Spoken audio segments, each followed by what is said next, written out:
Chosen one, why have you been waking up at 3:33 a.m. for the past 3 weeks? Why does your spirit feel like it's vibrating at a frequency the world can't hear?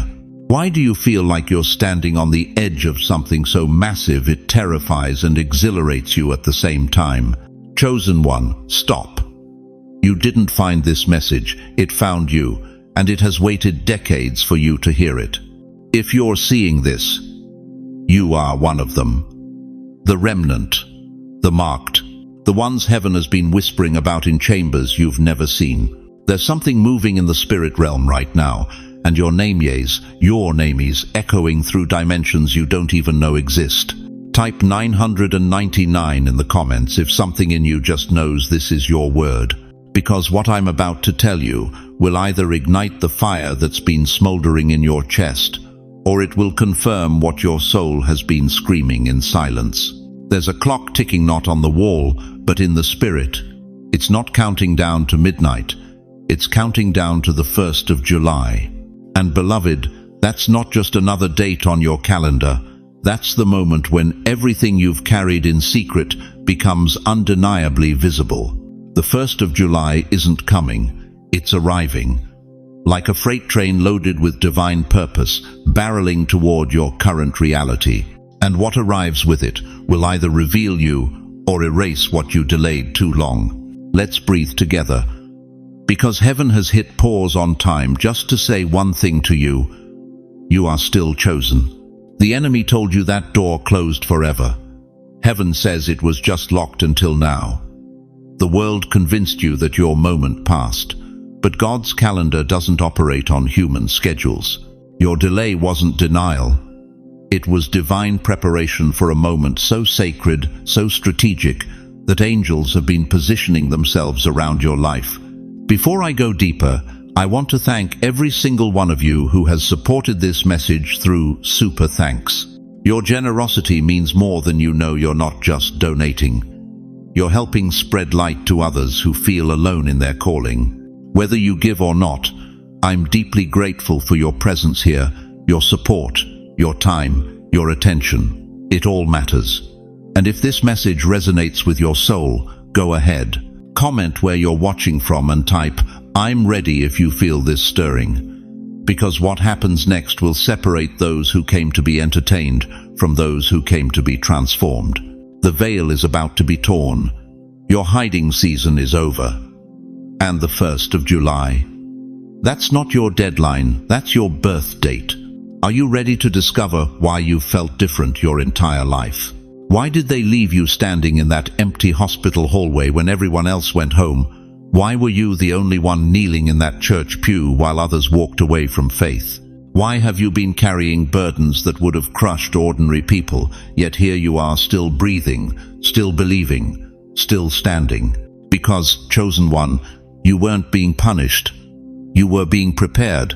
Look me in the eyes and hear this truth. You didn't skip steps. While others took shortcuts, you walked valleys no one saw. You stayed faithful when no one clapped. You kept praying when silence was your only answer.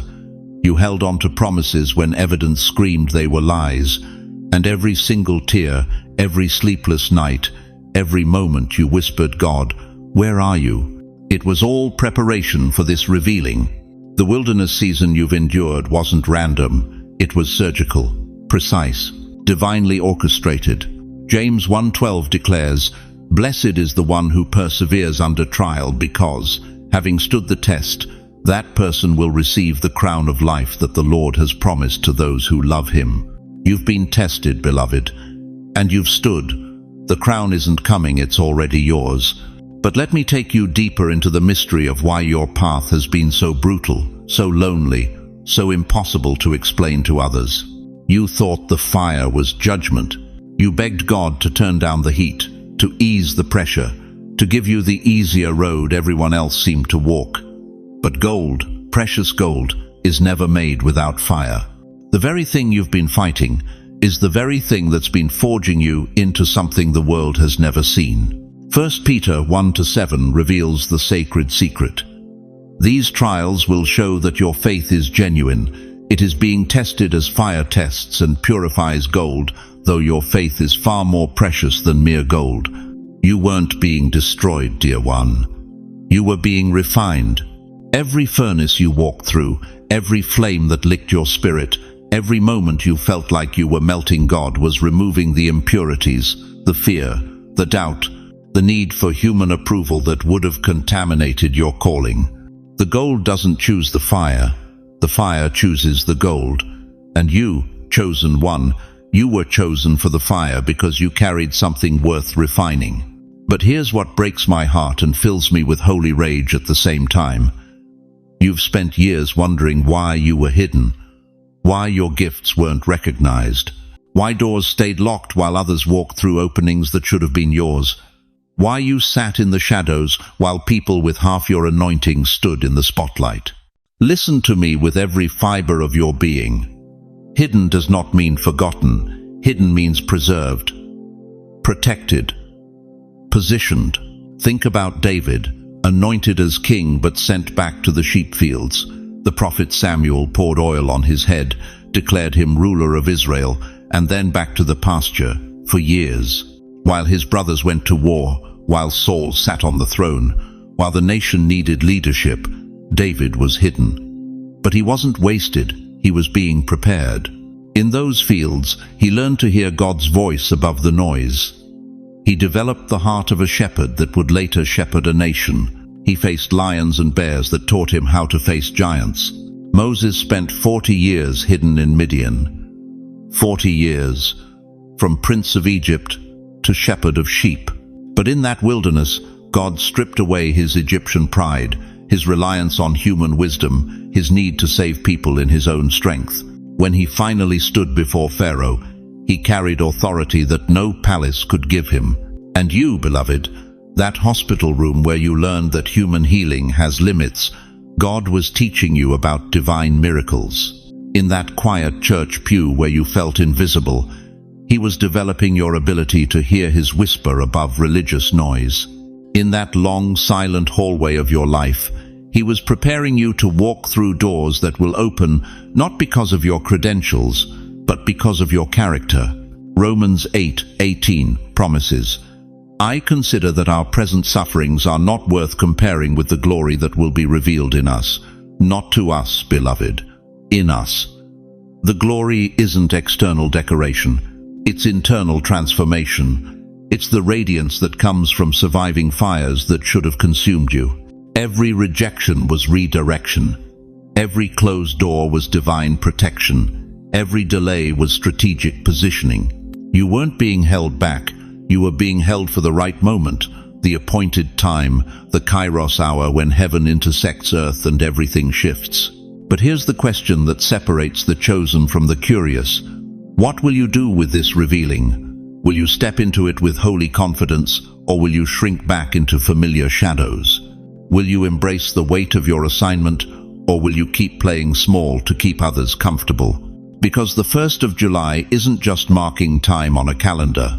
It's marking the end of your hiding season and the beginning of your revealing season. The cocoon is breaking open, chosen one, and what emerges won't be the caterpillar you used to be.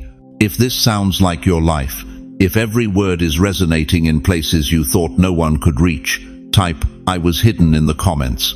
Say it out loud. Speak it until it becomes holy. Because your hiding season taught you things that the spotlight never could. The question now isn't whether you're ready. The question is the world ready for what's been refined in you? Listen to me carefully, dear one. On the 1st of July, 2025, heaven's scroll flips. Not just for the world, but for you. And I need you to understand something that will shake you to your core. This isn't about marking another day on your kitchen calendar. This is about a divine timestamp that's been written in eternity's ledger with your name beside it. You've been living your life thinking time is your enemy, haven't you? Every morning you wake up, you feel it, the weight of years that seem to whisper, your best days are behind you. You look in the mirror and wonder if God has forgotten the dreams he planted in your heart decades ago. You've watched younger people step into opportunities while you sit in the shadows, convinced your season passed you by. But what if I told you that everything you think you know about time is dead wrong? In Isaiah 43:19, God declares, "Behold, I am doing a new thing. Now it springs forth. Do you not perceive it?" Notice he doesn't say, "I will do a new thing." He says, "I am doing a new thing." Present tense, right now. At this very moment, while you're watching this message. The Greeks understood something we've forgotten in our digital age. They had two words for time, chronos and kairos. Chronos is clock time, seconds ticking, birthdays passing, deadlines approaching. It's the time that makes you feel old, forgotten, left behind. But kairos is God's time. It's the divine moment when heaven intersects earth. It's when the impossible becomes inevitable. It's when a burning bush appears to an 80-year-old shepherd and transforms him into the deliverer of nations. This isn't about earthly time, beloved. This is about divine timing, and yours just turned green. You see, while you've been counting the years you think you've lost, heaven has been counting the wisdom you've gained. While you've been mourning the strength that's faded, God has been building spiritual muscle in you that the young don't possess. Every heartbreak taught you compassion. Every disappointment deepened your faith. Every closed door was preparing you for the one that's about to swing wide open. Let me tell you about Samuel Hartwell, not his real name, but his story is as real as the breath in your lungs. Samuel was 74, living in a small town in Ohio. For 15 years after retirement, he sat on his front porch every evening, watching life pass him by. His wife had gone home to glory. His children lived states away. His body wasn't what it used to be. He'd convinced himself that his purpose died with his paycheck. But on the 1st of July, 2023, exactly 2 years before this prophetic date I'm speaking to you about, Samuel met a young mother at the grocery store. She was crying in the cereal aisle. Her food stamps had been denied, and her 3 children were asking why they couldn't eat. Something stirred in Samuel's spirit. He didn't just buy her groceries. He started a food ministry that has now fed over 10,000 families. At 76, Samuel Hartwell is busier, more fulfilled, and more anointed than he's ever been in his life. The turning point wasn't when Samuel got younger. It was when heaven revealed that his greatest chapter was yet to be written. What if the 1st of July isn't about what you do, but about what heaven reveals through you?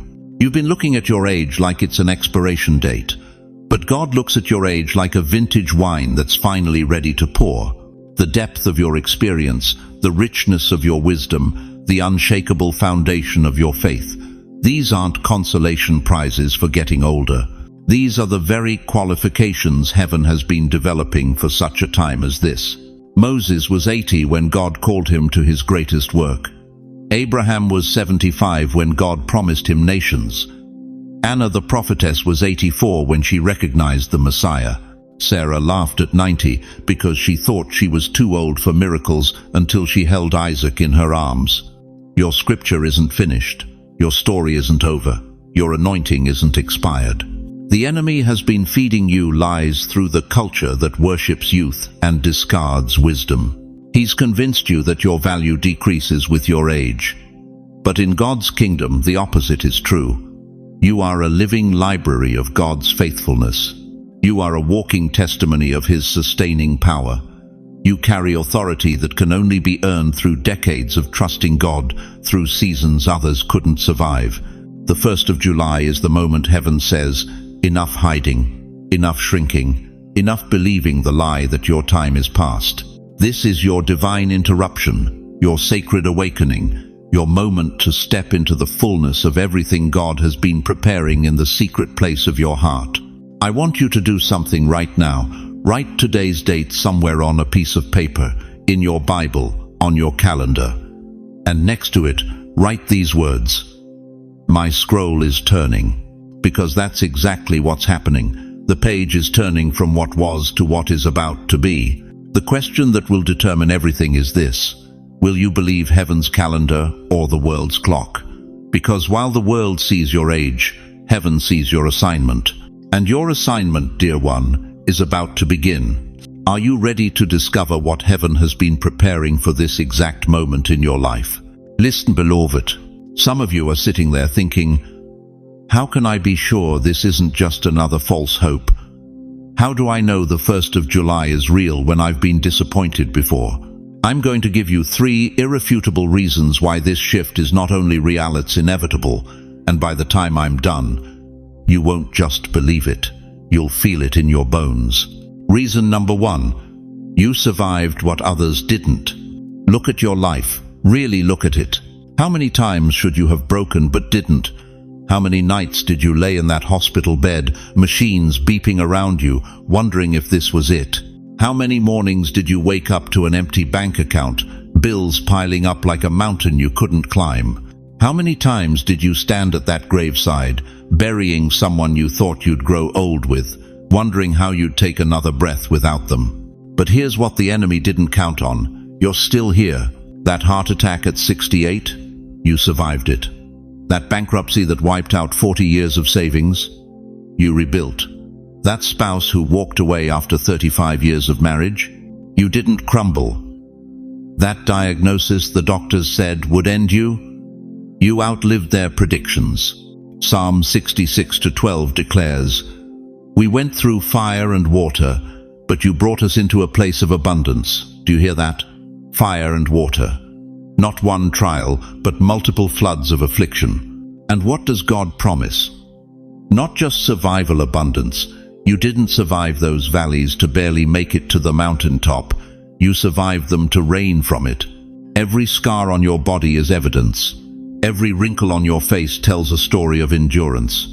Every gray hair is a badge of honor that shouts to heaven, "This one wouldn't quit." Why do you think you're still breathing when others who seemed stronger fell? Because your assignment wasn't finished. Because the 1st of July was already written in God's calendar before you took your first breath. Reason number 2. The enemy tried to stop you before this day. Now let's talk about something that's going to shake you to your core. Every delay in your life, every unexpected shutdown, every betrayal that came out of nowhere that wasn't random bad luck. That was hell's desperate attempt to cancel the 1st of July for you. Think about it.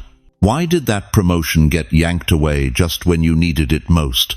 Why did that relationship implode right when you thought you'd found happiness?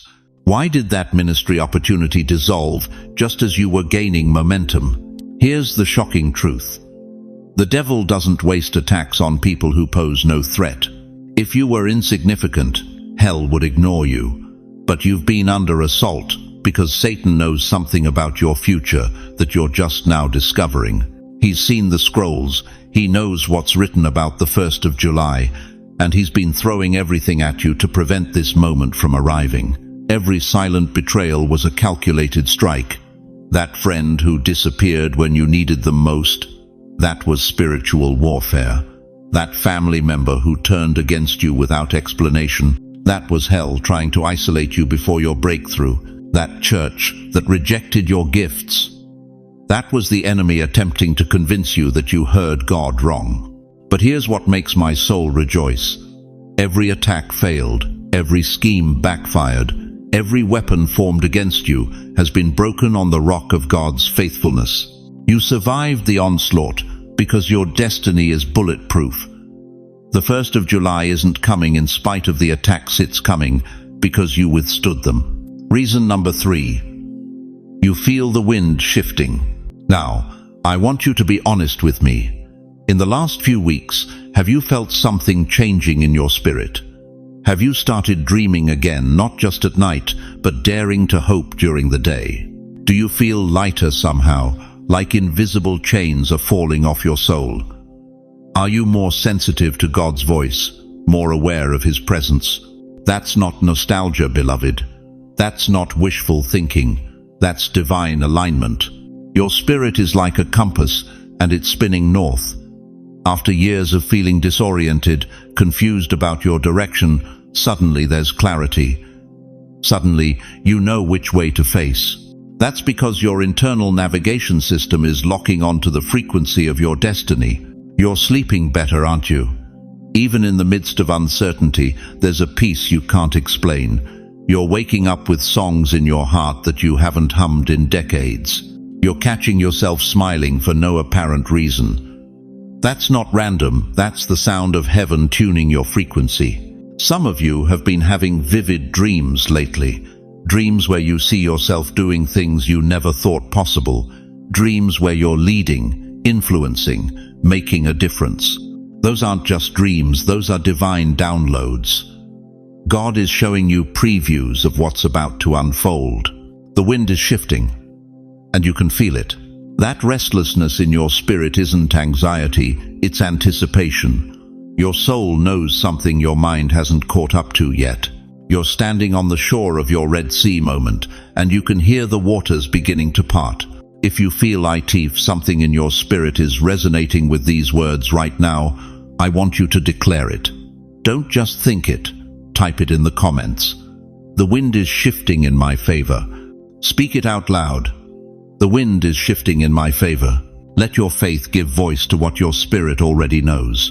Because when the wind shifts in your favor, beloved, everything that's been working against you suddenly starts working for you. Every door that was locked becomes an entrance. Every mountain that blocked your path becomes a stepping stone to your destiny. You've survived what others couldn't. You've withstood attacks that would have crushed ordinary people. And now you feel the divine wind filling your sails. These aren't coincidences. They're confirmations that the 1st of July isn't just coming. It's here. But feeling the shift isn't enough. Recognizing the signs isn't enough. There's one final element that will determine whether you step into this moment or watch it pass by. You thought it was too late. You thought you missed it. You believed the lie that your season had passed, that your moment got buried under decades of disappointment. But beloved, prophecy doesn't expire. It doesn't fade with age or dissolve with delay. What God spoke over your life before the foundation of the world is still breathing, still moving, still alive. Listen to me carefully. The shame you've been carrying about your age, about starting over, about being too old for breakthrough, that shame was the enemy's greatest weapon against your destiny. He knew that if he could convince you that time had disqualified you, he could keep heaven's strongest warriors on the sidelines. But that strategy just shattered. Isaiah 61:7 declares with thunderous authority, "Instead of shame, you will receive a double portion, not a single portion, not compensation, a double portion.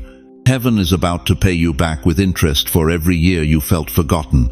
Every birthday that felt like a deadline was actually heaven, adding compound interest to your coming breakthrough. You've been apologizing for your wrinkles when they're actually your credentials. You've been hiding your gray hair when it's your crown of wisdom. You've been whispering when God designed your voice to roar across generations. The world told you to step aside, make room for the younger ones. But heaven kept a seat at the head table with your name on it. Here's what the enemy never told you about your age. You are not declining, you are ripening. You are not fading, you are crystallizing.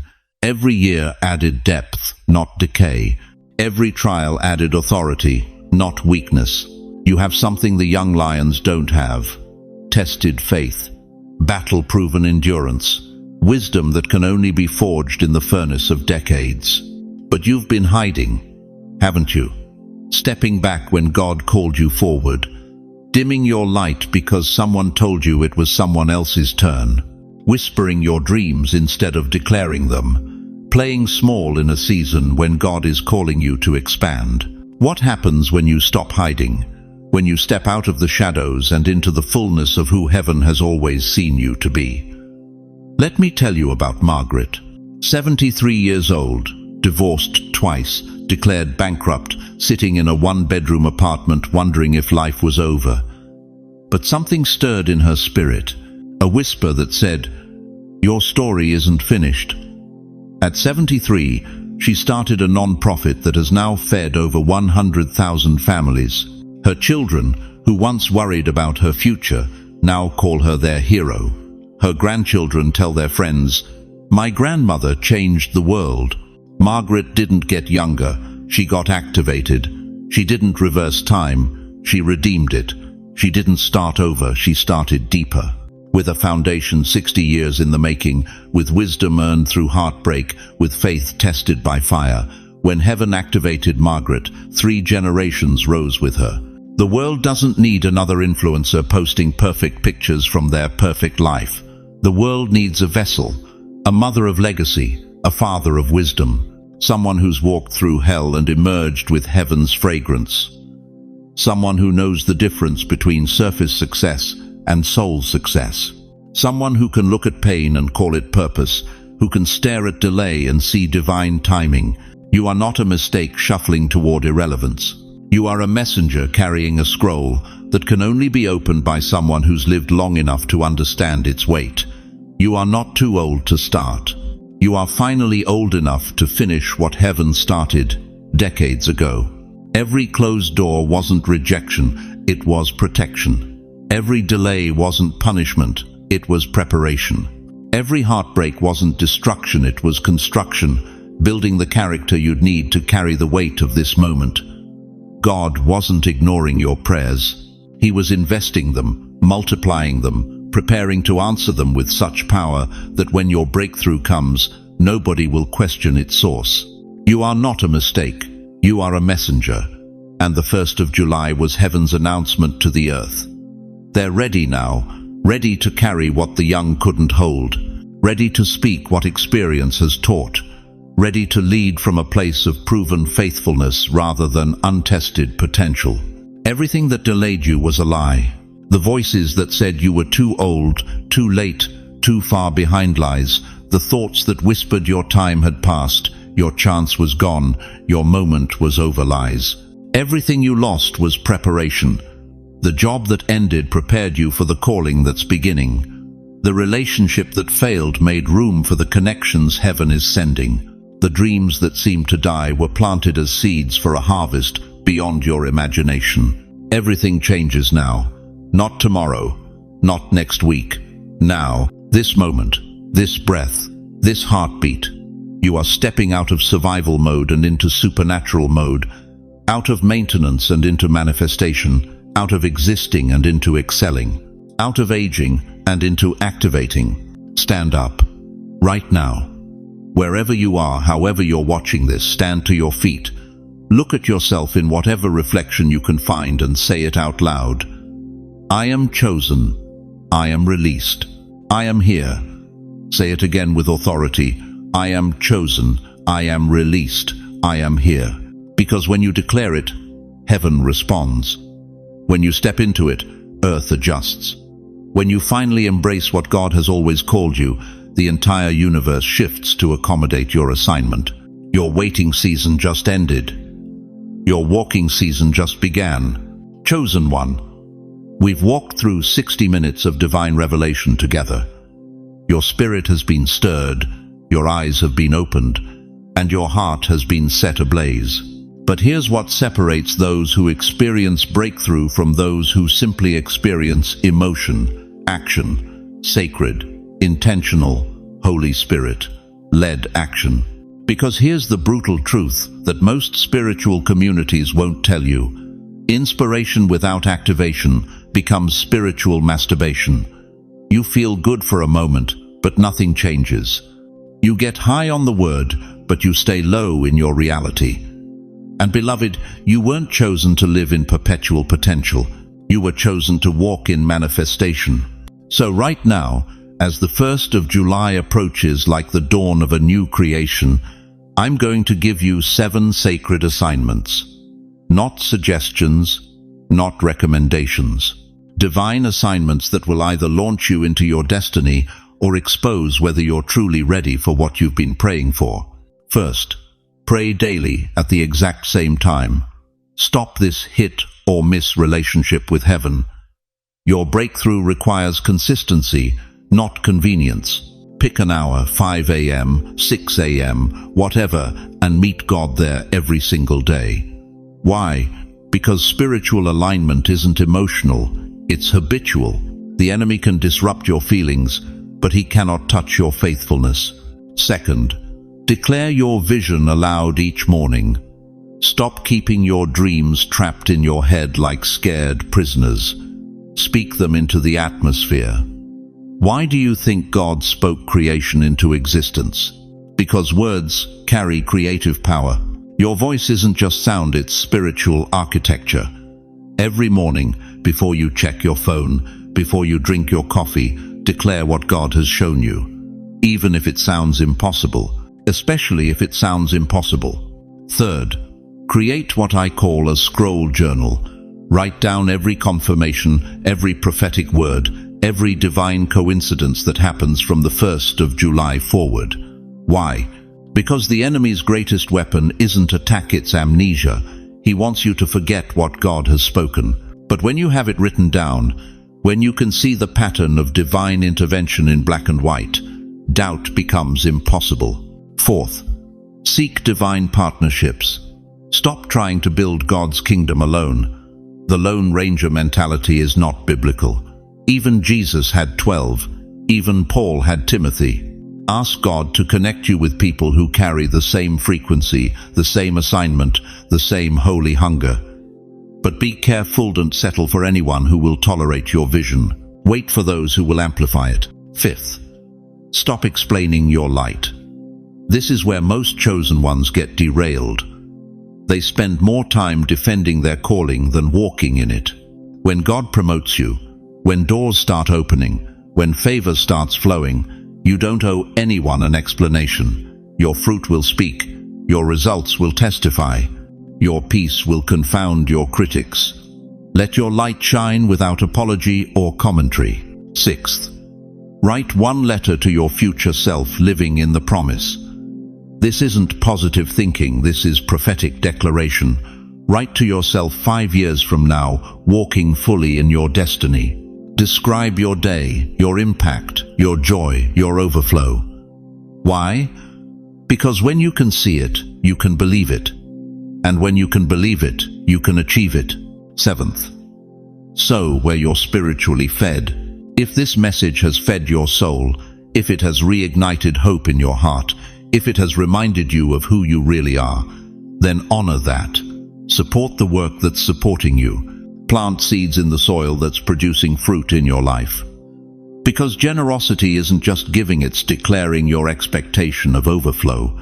Now, as we prepare to close this sacred encounter, I want to pray a prayer of impartation over you. Not just a prayer for blessing, but a prayer that transfers the very anointing that has sustained me through my own wilderness seasons.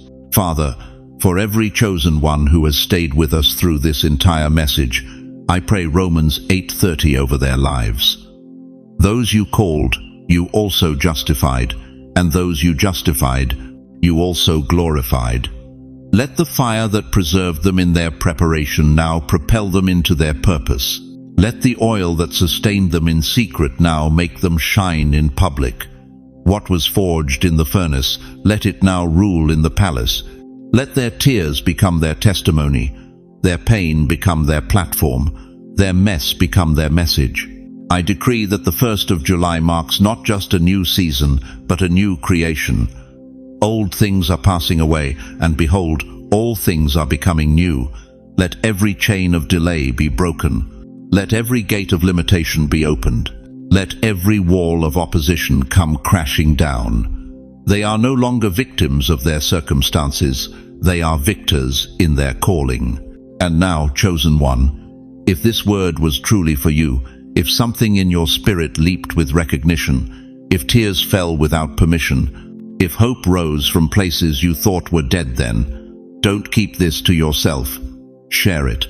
Tag someone you know has been walking quietly in the shadows, carrying a dream they're afraid to speak, nursing a vision they think is too big for their reality. Hit that subscribe button and comment. I am aligned because this word is just the beginning. Your story is just starting to unfold, and the best chapters are yet to be written. The 1st of July isn't coming, it's arriving. Are you ready to arrive with it? Beloved, you thought the 1st of July was the crescendo. You thought that moment when heaven declared your emergence was the finale. But child of God, the 1st of July was the door. The next 7 days are the delivery.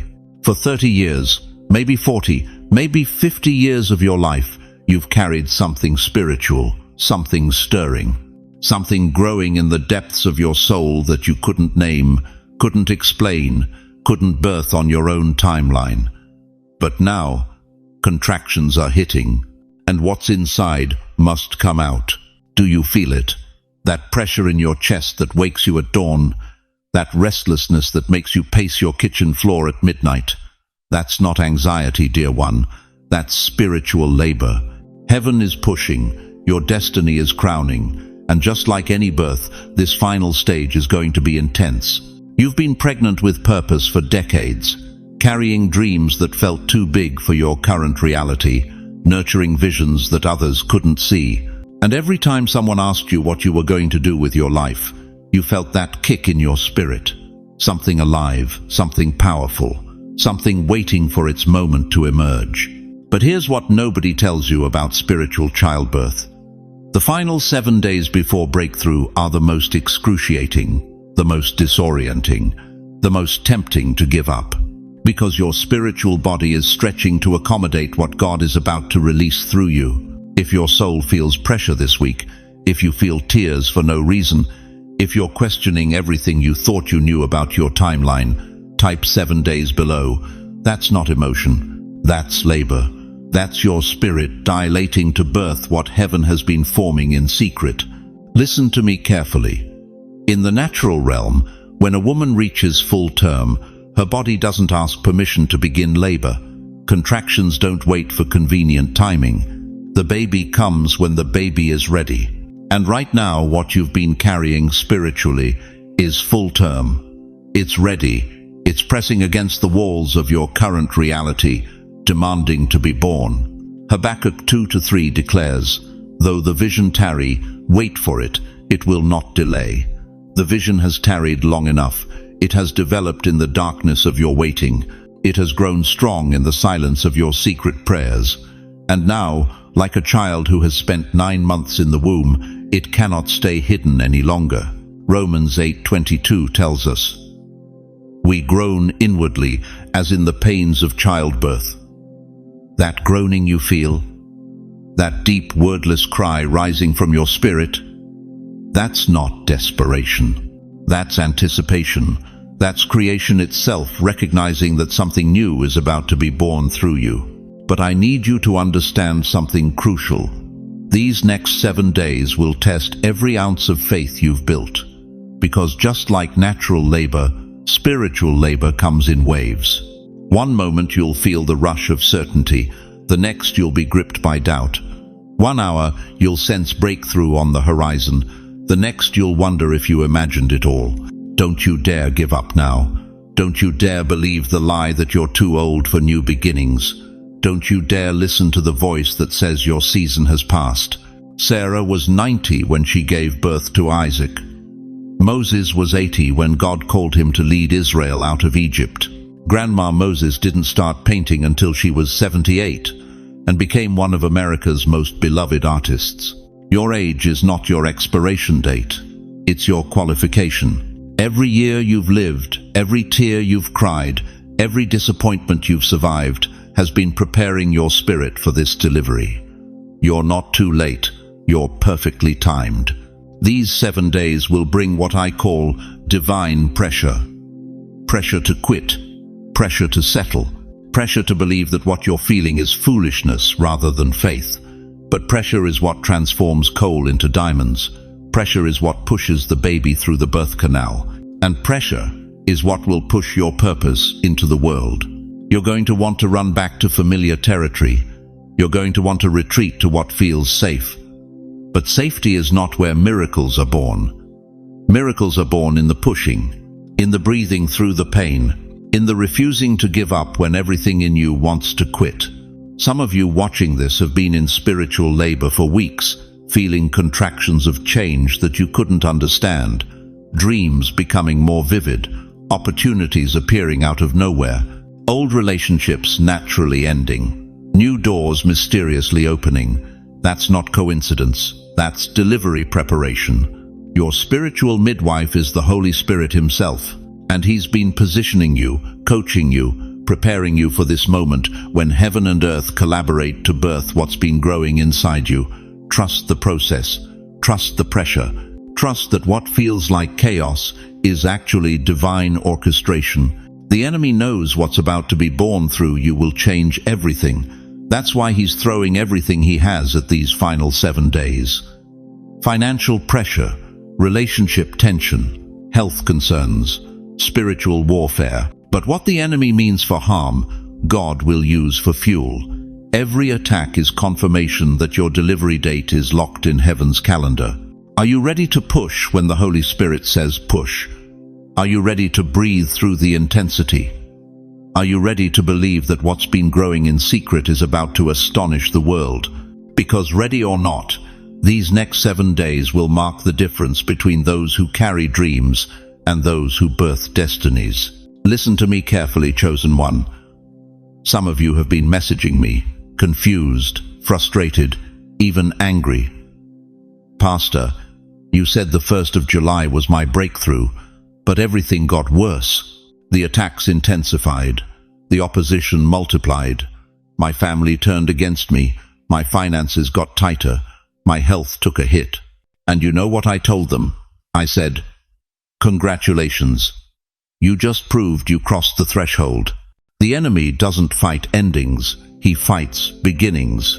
Think about this for a moment. When did Pharaoh fight Moses the hardest? Not when Moses was a shepherd in the wilderness for 40 years. Pharaoh couldn't have cared less about Moses when he was hidden. But the moment Moses stepped into his calling, the moment he walked into that palace and declared, "Let my people go," that's when all hell broke loose. You see, the devil isn't threatened by your potential.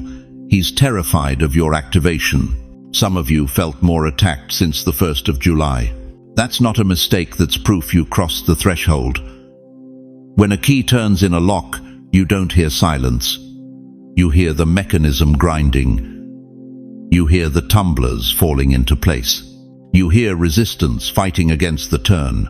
But here's what you need to understand. Once you turn that key, resistance doesn't disappear. It activates the door. Dear one, you've been looking at this all wrong. You thought breakthrough meant the warfare would stop.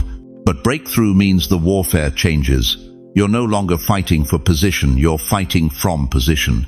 When David stepped onto that battlefield to face Goliath, do you think the giant got smaller? Do you think the Philistine army suddenly became less intimidating? No. If anything, they roared louder. They mocked harder. They pressed in closer.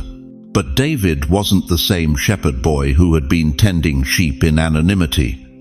David had been activated, and an activated David with 5 smooth stones was more dangerous than an entire army of the uncalled.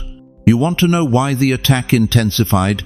Because you're no longer invisible. You used to be hidden in the Father's secret place, tucked away where the enemy couldn't locate your signal. But the 1st of July, that was your coming out party in the spirit realm. Every demon assigned to your bloodline got the memo. Target acquired. The sleeper has awakened. But here's the revelation that will shift your entire perspective. You're not under attack. You're under announcement. When a president is about to address the nation, what happens first? Increased security. When a general prepares for battle, what intensifies? Intelligence gathering from the enemy. When a treasure is about to be revealed, what multiplies? The attempts to steal it before it's unveiled. The warfare isn't proof that you missed God. The warfare is proof that hell recognizes what heaven released in you. In Luke chapter 4, right after Jesus was baptized and the Father declared, "This is my beloved Son," what happened next? The Spirit led him into the wilderness to be tempted by the devil. Not in spite of his calling, but because of his calling. The attack came precisely because Jesus had been activated. Hell knew that the carpenter's son from Nazareth was no longer just a carpenter's son. He was the Christ. And every force of darkness mobilized to test what had just been awakened. You think you're being punished for stepping into your calling. No, beloved, you're being inducted into the hall of fame of the faithful. Look at Job. The Bible says he was blameless and upright. He feared God and shunned evil. He was already walking in righteousness. So, why did Satan ask permission to attack him? Because Satan saw something in Job that even Job didn't fully know he carried. The enemy saw endurance that could survive anything, faith that could withstand the unthinkable, a testimony that would echo through generations. The attack wasn't random, it was reconnaissance. Hell was trying to discover the limits of heaven's investment in Job's life. And here's what they found. There were no limits. Every chosen one who ever made a difference faced this intensification. Moses had 10 plagues to navigate. Joseph had years in prison. David had Saul hunting him through caves. Esther had to risk her life before the king. Paul had shipwrecks, beatings, and prison cells. But notice this pattern. The greater the calling, the greater the opposition. And the greater the opposition they survived, the greater the impact they made. Your increased warfare isn't a sign that you're on the wrong path. It's confirmation that you're on the right path. The enemy only wastes ammunition on targets that threaten his kingdom. When you were spiritually asleep, he left you alone. When you were playing small, he ignored you. But the moment you stepped into the fullness of who God called you to be, every principality and power in heavenly places took notice. Do you know what this means? It means hell is more convinced of your calling than you are. They're not fighting the person you used to be. They're fighting the person you're becoming. They're not attacking your past. They're trying to abort your future. But here's the key that unlocks everything. The same power that raised Christ from the dead dwells in you. The same authority that cast out demons, healed the sick, and raised the dead has been deposited in your spirit. The warfare increased because your weapons upgraded. You're not fighting with the same arsenal you had 6 months ago. Your prayers carry more weight. Your words hold more authority. Your presence shifts atmospheres in ways it never could before. If all hell has broken loose in your life since the 1st of July, I want you to write in the comments, "It's because I've been unlocked." Because that's exactly what happened. You weren't just blessed on the 1st of July, you were unlocked. And now every force that kept you contained is fighting to put you back in the box. But chosen one, you can never fit in that box again. You've tasted freedom, you've felt the power, you've seen the vision. So the question isn't why the warfare intensified. The question is, what are you going to do with the authority you now carry? Chosen one, something is rupturing in the spirit realm right now. Can you feel it? That pressure in your chest, that restlessness in your bones, that sense that everything familiar is about to shift. The spiritual waters are breaking. And when that happens, two things occur simultaneously: chaos and deliverance. You've been carrying something for months, maybe years. A promise, a vision, a word from God that felt so real when he first whispered it, but now seems buried under disappointment and delay. The enemy has been whispering, maybe you heard wrong. Maybe it was just wishful thinking. But what if I told you that the very pressure you're feeling right now isn't God abandoning his promise, it's the sound of that promise breaking through? Think about the Red Sea. The Israelites stood there, trapped between Pharaoh's army and an impossible wall of water, chaos on both sides, death behind them, drowning ahead of them. But God said to Moses, "Lift up your rod and stretch out your hand over the sea and divide it." Exodus 14:21 tells us, "Then Moses stretched out his hand over the sea, and the Lord caused the sea to go back by a strong east wind all that night, and made the sea dry land, and the waters were divided." The breakthrough wasn't gentle, it was violent. Waters that had stood for millennia suddenly split apart. The very thing that looked like their destruction became their deliverance. The barrier became the bridge. Now let me paint you a picture. There's a 78-year-old man in Buffalo, New York. For 40 years, 40 long years, she's been praying the same prayer every morning at 5 a.m. His name is Samuel, and he's been asking God to restore his family. His son walked away from faith 20 years ago. His daughter moved across the country and rarely calls. His wife passed 3 years ago, taking with her the last voice that believed his prayers mattered. Samuel's knees are worn from kneeling on hardwood floors. His Bible is underlined until the pages are more ink than paper.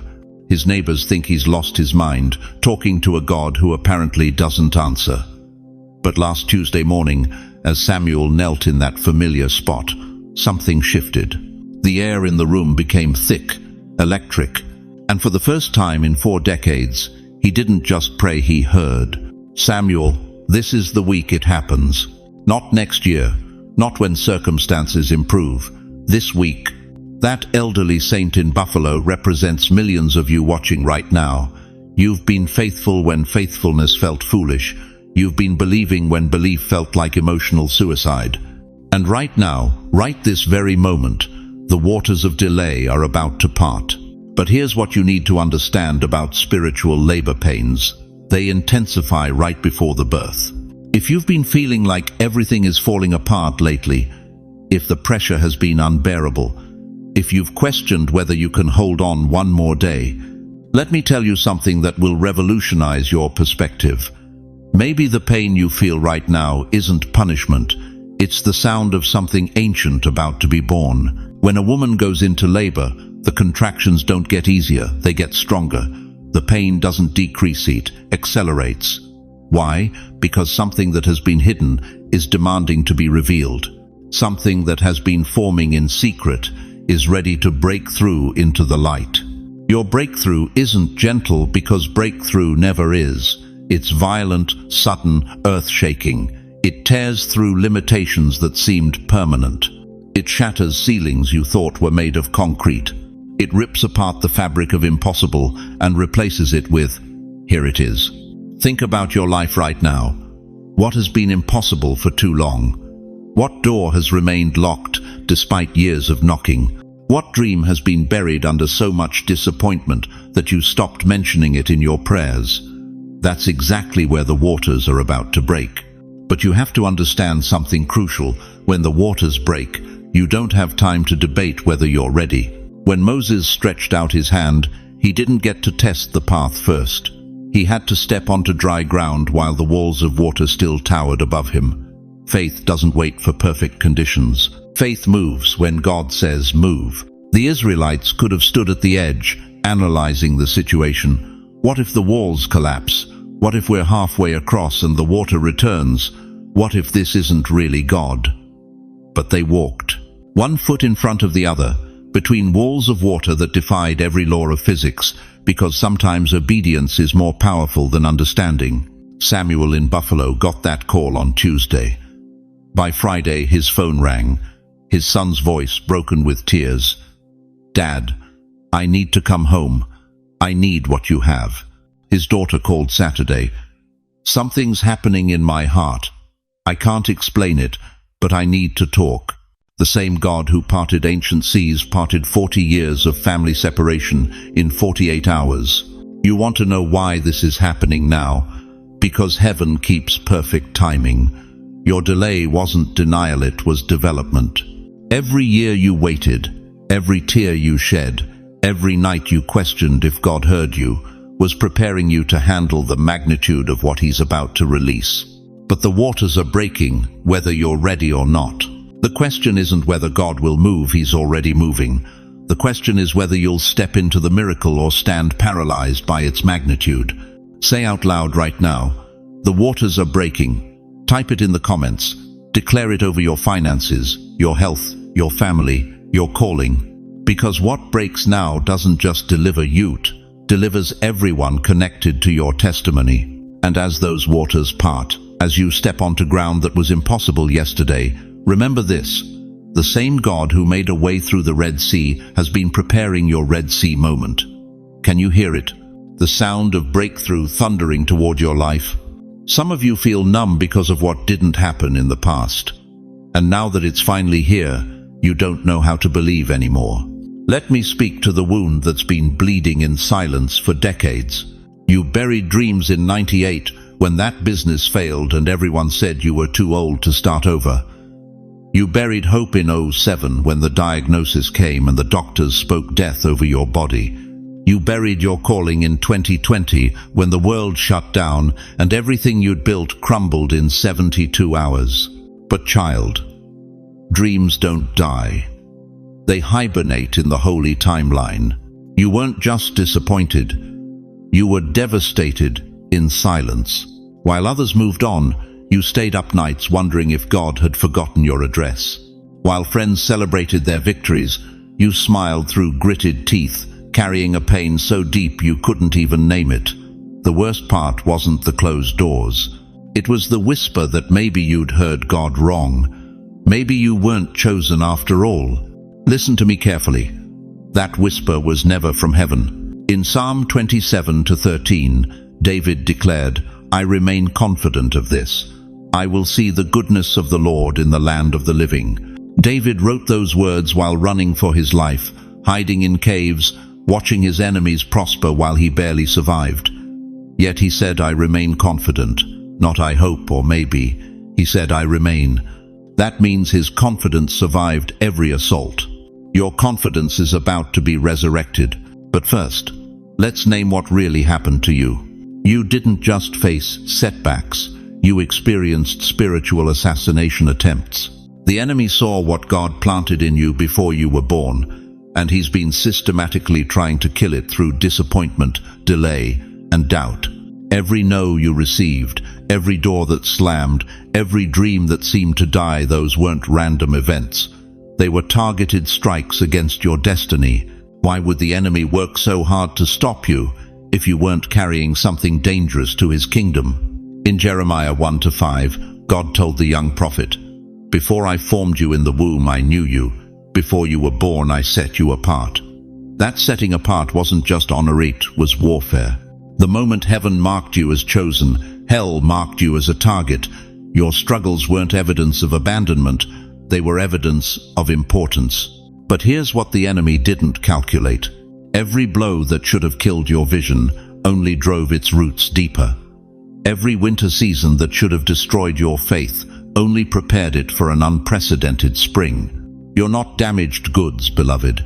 You're refined gold that's been through the fire so many times that what emerges now cannot be shaken. It's been winter for a long time. The ground of your heart has been frozen solid. Dreams lay dormant under layers of disappointment, so thick you forgot they were even there. You learned to stop hoping because hope had become too expensive. You trained yourself to expect less because expecting more had cost you too much. But the 1st of July was the thaw.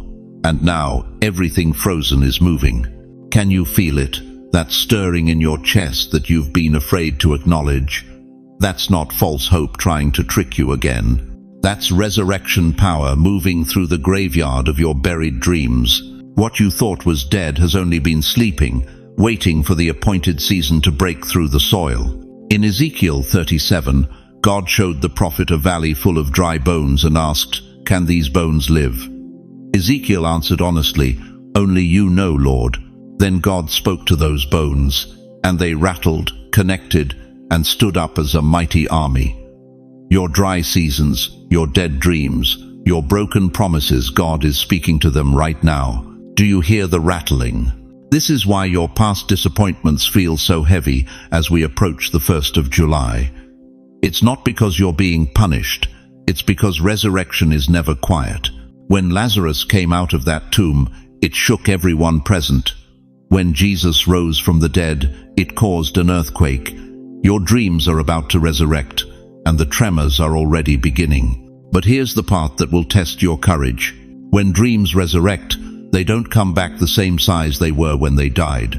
They come back multiplied. The business that failed in 98 is coming back as an empire. The ministry that was rejected in 07 is returning as a movement. The calling that was buried in 2020 is rising as a global assignment. Are you prepared for God to exceed your original expectations? In Isaiah 61:3, God promises to give you a crown of beauty instead of ashes, the oil of joy instead of mourning, and a garment of praise instead of a spirit of despair. Notice it says, instead of not, in addition to. God isn't adding blessing to your pain. He's replacing the pain with something so glorious that you'll understand why the delay was necessary. Your ashes are about to become a crown. Your mourning is about to become oil of joy. Your despair is about to become a garment of praise that doesn't just cover you, it radiates from you. If this speaks to you, say, "I still believe." Say it out loud, even if your voice shakes. You're not too late. The vision didn't leave. It was waiting on your arrival at this exact moment in divine history. The frostbitten ground of your heart is thawing. Spring is here, and what's about to bloom will make every winter worth it. But are you ready to trust God with a resurrection that's bigger than your original dream? Chosen one, we're standing at the third day. And if you know anything about the power of God, you know the third day changes everything. In the life of Jesus, the third day was never just another sunrise. It was resurrection, it was revelation, it was reintroduction to a world that thought the story was over. They rolled the stone, they posted the guards, they declared it finished. But heaven had other plans. You are on your third spiritual day. Everything that looked dead is breathing again. That dream they buried, it's stirring beneath the soil. That calling they said expired, it's pulsing with fresh life. That vision they mocked into silence, it's about to speak so loud the earth will have to listen. But let me ask you something that's going to shake you to your core. How many times have you stood at your own graveside, watching people throw dirt on promises God never intended to die? How many times have you heard the whispers, "It's over for them, they're too old. They missed their window, their time has passed." The enemy has been writing your obituary, while God has been writing your resurrection story. Do you feel that tremor in your spirit right now? That's not anxiety, that's anticipation. That's the sound of sealed tombs cracking open. That's the rumble of destiny refusing to stay buried. For 3 days, you've felt the pressure. For 3 days, you've wondered if this time would be different. For 3 days, you've wrestled with doubt, while faith fought for every breath in your chest. But beloved, the third day is when silence breaks. The third day is when stone rolls away. The third day is when the impossible becomes inevitable. Look at your life right now. I mean, really look. Those closed doors you've been staring at for months, something's shifting behind them. Those relationships that went cold, there's warmth returning. Those opportunities that vanished, they're being restored with interest. Those people who walked away when you needed them most, watch how they come back when they see what God is doing. Because people who counted you out will be watching God count you back in. The same voices that said you were finished will be asking how you're flourishing. The same eyes that saw you falling will witness you flying. The same hearts that wrote you off will be wondering how you wrote yourself back into the story. This isn't about revenge. This is about resurrection. This isn't about proving them wrong. This is about proving God right. He said you were chosen. He said you were called. He said you were anointed for such a time as this. And on the third day, His word becomes flesh in your reality. But here's what's going to mess with your mind. You won't have to fight for this vindication. You won't have to campaign for this comeback. You won't have to convince anyone of your worth. When God resurrects something, the evidence speaks for itself. Matthew 28:6 declares, "He is not here. He has risen, just as He said." Just as He said, not as man predicted, not as circumstances suggested, but as God declared. And what God declares over your life doesn't need human approval to manifest. Your timeline just turned, and the time is now. Not next year when you feel more ready. Not next month when the situation looks clearer. Not next week when you've figured it all out. The shift is happening in real time, in your time, in God's perfect time. Do you remember Joseph? For years, he was forgotten in that prison cell. For years, his dreams seemed like cruel jokes. For years, his brother's betrayal felt like the final word. But Pharaoh had a dream. And suddenly, in one day, Joseph went from prisoner to prime minister, from forgotten to favored, from the pit to the palace. One day, one divine interruption, one moment when heaven said, "Enough delay. It's time." That's your third day, beloved. That's your divine interruption. That's your moment when the weight transforms into the weight of authority you were born to carry. Lazarus was dead for 4 days, 4 days of mourning, 4 days of what if and if only, 4 days of watching hope decompose in real time. But when Jesus showed up at that tomb, decomposition became recomposition. Death became life. Ending became beginning. Lazarus, come out. And what was bound by grave clothes walked into freedom. What was sealed in darkness stepped into light. What was written off as finished became the beginning of a testimony that still echoes today. Chosen one, do you hear it? Do you hear your name being called out of every dead place the enemy tried to bury you? Do you hear heaven's voice cutting through the silence of delay? Do you hear the sound of your own resurrection morning? Because the grave couldn't hold Jesus, and delay can't hold you. The third day isn't just about what changes around you. It's about what changes within you. It's about the shift from victim to victor, from mourner to overcomer, from questioning God's timing to trusting God's training. You're no longer the person who doubted the promise. You're the person who proved the promise. You're no longer the one asking, when will it happen? You're the one saying, watch it happen. Mark your third day from the 1st of July. Write it down, circle it, frame it, because that's the day everything that looked impossible starts looking inevitable. That's the day your critics become your congregation. That's the day your setback becomes your setup. That's the day your mess becomes your message, and your test becomes your testimony. Watch what shifts. Watch how conversations change. Watch how opportunities appear. Watch how favor flows. Watch how doors swing open without you pushing. Watch how provision appears without you pursuing. Say it out loud right now. The grave couldn't hold me, and delay can't either. Say it like you mean it. Say it like you believe it. Say it like your future depends on it, because it does. What you declare on the third day echoes into eternity. What you believe on the third day becomes your reality. What you receive on the third day changes everything that follows. Are you ready to stop mourning what was and start celebrating what is?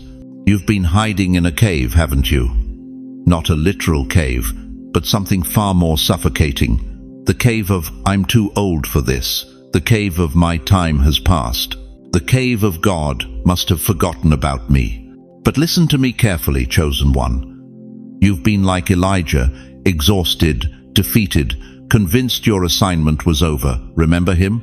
The mighty prophet who called down fire from heaven, who outran chariots, who shook kingdoms with his voice. Yet there he sat, cowering in a cave, begging God to let him die because he thought his purpose had expired. But God didn't come to Elijah with sympathy. He came with a question that will shatter every excuse you've been nursing. What are you doing here, Elijah? 1 Kings 19-9. Not poor you, hiding in this cave. Not I understand why you gave up. But what are you doing here? The same mouth that whispered, it's over, will now declare, it has begun. Here's what the enemy doesn't want you to realize. Your cave wasn't punishment, it was preparation. Every year you spent thinking you were too late was actually God preserving you, protecting the oil inside you from premature exposure. Because what you carry now, at this season of your life, couldn't have been trusted to the younger version of you. You thought retirement meant retreat. God calls it repositioning. You thought your golden years meant golden silence.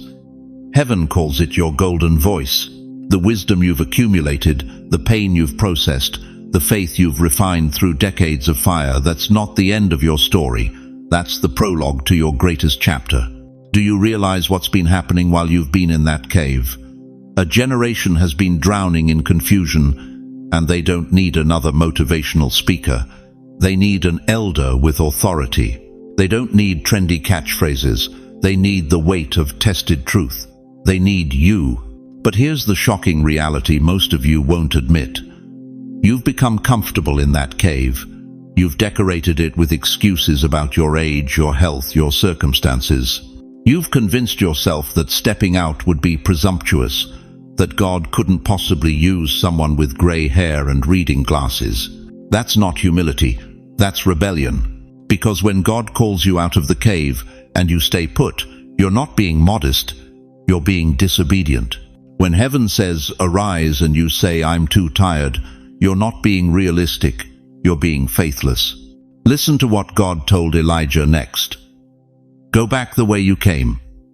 1 Kings 19:15. God didn't give him a new assignment. He told him to complete the old one. The same calling that led him into the cave was the calling that would lead him out. And that calling, chosen one, hasn't expired in your life either. Let me tell you about Martha, 72 years old, sitting in her rocking chair last summer, convinced her ministry days were ancient history. For 40 years, she'd led Bible studies, mentored young women, prayed over countless souls, but arthritis in her hands made her think she was finished. God's got younger vessels now, she told herself. But on the 4th of July, while she was watching fireworks from her porch, a knock came at her door. Her 18-year-old grandson stood there, tears streaming down his face. "Grandma," he whispered, "I think God's calling me to preach, but I'm scared. Can you pray over me? Can you tell me what it means to really hear from God?" In that moment, Martha realized the truth that will revolutionize your understanding. You thought it was over, but what's inside you isn't done, it's being handed off. Your cave season wasn't God retiring you. It was God preparing you for the greatest multiplication of your life. Because now you don't just carry your own calling. You carry the authority to activate callings in others. That's why your voice has grown quieter but weightier. That's why your prayers have grown shorter but more powerful. That's why God has been stripping away the need for applause and replacing it with the hunger for impact. The generation rising up doesn't need your energy. They need your wisdom. They don't need your youth. They need your depth. They don't need you to do what they can do. They need you to impart what only you can give. But here's the urgency that should terrify you into action. How many callings will remain dormant because you refuse to step out of your cave? How many young prophets will never find their voice because you decided yours was too old? How many miracles will stay locked in heaven because the elder who carries the key decided to keep it buried? This isn't about performing anymore. This is about prophesying. This isn't about building your ministry. This is about birthing ministries in others. This isn't about proving you still have it. This is about transferring what you've always had. The cave is closing, chosen one. The season of hiding is ending. And the 1st of July isn't just marking time, it's marking your return to the battlefield. Not as a soldier, but as a general. Not as a student, but as a teacher. Not as someone seeking a word, but as someone carrying the word. This week, don't shrink. Step into the room like heaven opened the door. Say it out loud right now. I will not die with my purpose still inside me. Because the same God who called you out of Egypt is calling you out of the cave. And what he's calling you into will make every year you've lived worth the wait. Are you ready to discover that your greatest ministry isn't behind you? It's about to begin through you. Beloved chosen ones, as we reach the end of this sacred journey together, I need you to hold on to 3 unshakable truths that will anchor your soul in the days ahead. First, remember this. The 1st of July isn't just a date on your calendar, it's God's divine appointment with your destiny. The delays you've endured weren't denials.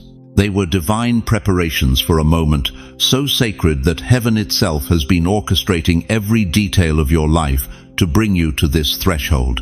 Second, your cave season is over. The hiding, the waiting, the wondering if God still has a plan for your life, that chapter is closing. You've been like Elijah, pressed into solitude, not as punishment, but as preparation. And now, just as God called him back to his assignment, he's calling you out of every excuse, every fear, every whispered lie that your time has passed. Third, what's inside you isn't finished, it's about to be multiplied. The wisdom you've gained, the faith you've tested, the authority you've earned through decades of walking with God, this isn't the sunset of your purpose. This is the sunrise of your greatest impact. You are not alone in this. I know some of you are watching this with tears in your eyes, wondering if it's really possible at your age, in your circumstances, with your limitations. But listen to me, same God who parted the Red Sea for Moses at 80, who gave Sarah a child at 90, who used Anna the prophetess at 84, to recognize the Messiah, that same God is breathing fresh purpose into your life right now. You're part of a community here, a remnant of believers who understand that God's calling doesn't come with an expiration date. In the comments below, I see prayers being lifted, testimonies being shared, and hearts being encouraged. You are surrounded by a cloud of witnesses who are cheering you on, praying with you, and believing for breakthrough alongside you. I want to thank each and every one of you who stayed with me through this entire message. Your hearts, your attention, your willingness to receive this word, it means everything. If this message has stirred something in your spirit, please subscribe to this channel and hit that notification bell. We're building a community of chosen ones who refuse to let age define their assignment. But before you go, I have one final question for you. What would change in your life if you truly believed that your greatest ministry is still ahead of you? Now, let me pray over you. Close your eyes and receive this blessing. Closing prayer. Heavenly Father, I place my hand on the shoulder of every precious soul watching this message right now. You see the doubt in their hearts, the fear in their minds, the weariness in their bodies. But Lord, you also see the fire that still burns within them, the calling that refuses to be extinguished, despite every attempt of the enemy to snuff it out. God, breathe fresh wind into their spirits. Remind them that you are the God of suddenlies, the God of new beginnings, the God who makes all things new. Let them feel your presence right now, wrapping around them like a warm embrace, whispering to their hearts that they are chosen, they are loved, and they are still very much needed in your kingdom. Open doors that have been shut for decades. Restore dreams that have been buried under disappointment. Rekindle passions that have grown cold. Give them supernatural strength in their bodies, clarity in their minds, and boldness in their spirits. Father, as they step into the 1st of July and beyond, let them walk with the confidence of David facing Goliath, the courage of Esther approaching the king, and the faith of Abraham leaving everything familiar for your promise. Surround them with divine connections, supernatural provision, and heavenly protection. Let every step they take be ordered by you, every word they speak be anointed by you, and every breath they breathe be filled with your purpose. We decree and declare that their latter days will be greater than their former days, that they will bear fruit in old age, and that their testimony will be a beacon of hope for generations to come. In the mighty name of Jesus, we pray. Amen. Don't walk away from this message unchanged. Share it with someone who needs to hear that God isn't finished with them yet. Leave a comment below sharing what God spoke to your heart today. Let's build a community where no one has to walk this journey alone. Your cave season is over, chosen one. Your time is now. Step forward in faith. Heaven is cheering you on.